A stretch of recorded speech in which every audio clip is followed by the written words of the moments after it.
This is the easiest way to reverse your insulin resistance, and I wish I would have known about it a lot sooner. I went from 208 to 183 pounds, where I had cravings all of the time. I was always tired. I had low testosterone. I had chronic fatigue and dealing with depression, which I found out later was all tied to insulin resistance. I really felt like I was the issue, and no one could relate to what I was dealing with. And this is me now. I've lost over 24 pounds. I have reversed my insulin resistance. I sleep better at night. I don't have any headaches.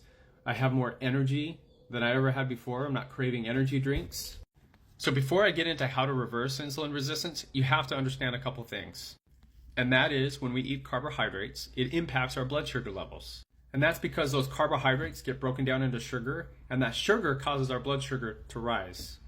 And insulin gets released and acts like a key to a door, opening the cell doors so that glucose can enter and be used as energy or stored for later need. However, when we become insulin resistant, that key stops working. So in order for the cell doors to open, your body releases more insulin. And this causes our insulin levels to be elevated all of the time. And if this is left unaddressed, it can lead to more chronic symptoms like type 2 diabetes and all of these symptoms listed here. So our goal to reverse insulin resistance is to first lower the elevated insulin levels. And here's how I did that, and I'm also going to tell you how you can do it as well. First, you need to give your body a break from the constant glucose spikes, which is constantly spiking your insulin. And what that meant for me was I started intermittent fasting. Because it takes insulin so much longer to come down than glucose, intermittent fasting will give your body the break that it needs for your cells so they're not having to deal with insulin. Next, it gives them a chance to start to heal and become sensitive to insulin. So consider that every time that we snack, we're spiking our glucose again and starting the timer over on how long insulin stays in our bloodstream. But I personally like the 16-8 intermittent fasting method. That means that I have an 8-hour eating window in 16 hours where I don't eat anything at all.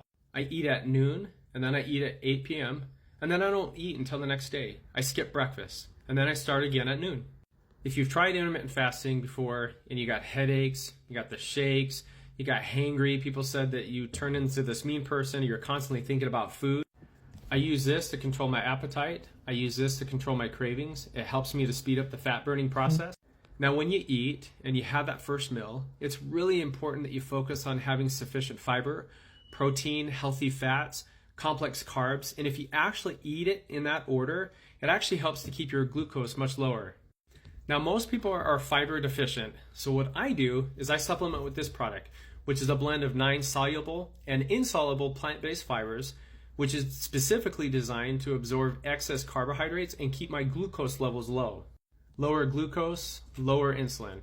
You lower insulin, the faster that you can reverse insulin resistance and become insulin sensitive.